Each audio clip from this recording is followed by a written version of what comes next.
جی، اور اب ہم آپ کی ملاقات کرائیں گے ایک ایسی باہمت لڑکی سے جس نے جو خواب دیکھا اس کو پورا کرے دکھایا. 7 سال کی ان کی تگو کے بعد یہ بن گئی ہیں ایروسپیس انجینئر. اب آپ خود سوچیں گاڑی کے لیے اگر ہم کوئی خاتون میکینیکل انجینئر ہوں اور کوئی میکینک خاتون ہو تو آپ ان پہ کتنا کم ریلائی کرتے ہیں. تو پھر پاکستان میں ایک ایسی ایروسپیس انجینئرز ہیں جو کہ گاڑیاں ٹھیک نہیں کرتی، یہ کرتی ہیں بڑے بڑے جہاز ٹھیک کرتے ہیں. ٹیکنیکل پرابلمز ہیں ان سے ڈیل کرتی ہیں. ہمارے ساتھ موجود ہیں عروبہ فریدی، ان کو شامل گفتگو. السلام علیکم جی.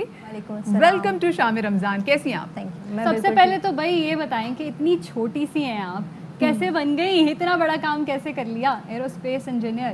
بس میں شروع سے مجھے میکینیکل کام کرنے کا بہت شوق تھا، اور پھر جب میں نے دیکھا کہ جہازوں میں بھی ایک ایسی فیلڈ ہے کہ جہاں پہ میں اپنے اسکلس کو یوز کر سکتی ہوں، سو آئی ٹرائیڈ مائی بیسٹ اور آج میں یہاں ہوں. عروبہ یہاں پہ ہماری سوسائٹی کے ساتھ ایک ایشو ہے. لوگ کہتے ہیں جی اپنی گاڑی کا ٹائر بھی پنکچر ہو جائے نا تو لڑکی تو ٹائر میں ہوا بھی نہیں بھر سکتی، خاتون میکینک بھی نہیں ہو سکتی، ان کو تو گاڑیوں کا پتہ ہی نہیں ہے، یہ ٹیکنیکل چیزیں ہیں نا.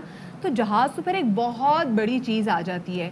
سو کیسا لوگوں کا بھی بیہیویئر ہوتا ہے؟ اور آپ پاکستان میں آئی ایم شیور کہ ہماری اتنی خواتین ہیں ہی نہیں جو ایروسپیس انجینئر ہوں. ان سارے سوالوں کا ایک ہی جواب ہے، وہ یہ کہ کوئی بھی اسٹارٹنگ سے سیکھ کر نہیں آتا ہے. سب آ کر فیلڈ میں جب ان ہوتے ہیں تو آپ کو پتہ چلتا ہے کہ کام کی نوعیت کیا ہے، اسے کس طرح سے کرنا ہے. تو جب میں اس فیلڈ میں آئی تو مجھے پتہ چلا کہ ایسا کوئی بھی کام نہیں ہے جو میں نہیں کر سکتی. سو آئی ٹرائیڈ مائی بیسٹ. اور میں جینڈر ڈسکریمنیشن کی بات، کتنے سال کا پروسیس تھا یہ؟ ایکچولی ایکسپیرینس جو ریکوائرڈ ہوتا ہے وہ 5 ایئرس کا ایکسپیرینس ریکوائرڈ ہوتا ہے، تو میں نے 5.5 ایئرس کے بعد اپلائی کر دیا تھا. جتنی آپ سمجھتی ہیں کہ آپ کو فیسلٹیز جو ہیں وہ دستیاب ہوتی ہیں، جتنی پریفرنسز جو مرد حضرات کو جو پریفرنسز دی جاتی ہیں، کیا آپ سمجھتی ہیں کہ آپ کی فیلڈ میں خواتین کو بھی اتنی ہی پریفرنسز دی جاتی ہے؟ ایسا ہوا کرتا تھا پہلے، لیکن جب میں کام کرنے لگی، جب لوگ یہ بات ریئلائز کرنے لگے کہ یہ بھی اسی طرح سے کام کر سکتی ہے، تو پھر یہ ساری چیزیں ختم ہو گئی. اچھا، لیکن پھر بھی کیا پرابلمس کیا فیس کرنی پڑی جب آپ؟ آبویسلی تھوڑے سے ٹرسٹ ایشوز آ جاتے ہیں. لوگ یہ سوچتے ہیں کہ نہیں اس پہ ٹرسٹ کر کے کیسے یہ کام اس طرح سے ہو بھی پائے گا کہ نہیں، پھر اسے ڈبل چیک کروانا، پھر بہت سارے لوگوں کو بھیجنا کہ دیکھ کر آؤ وہ کس طرح سے کام کری ہے. بٹ اب ایسا نہیں ہے. جب میں بھی اسٹارٹنگ میں ایسا ہی ہوتا تھا، کوشش کرتی تھی، لیکن اب ایسا ہے کہ اب جو بھی میں کام کرتی ہوں اسی پرفیکشن کے ساتھ کرتی ہوں جیسے بوائز کرتے ہیں. اچھا عروبہ یہ بتائے گا کہ آپ یورپی ایویشن سیفٹی ایجنسی سے تصدیق شدہ لائسنس یافتہ بھی ہیں. یہ پروسیس کتنا مشکل تھا؟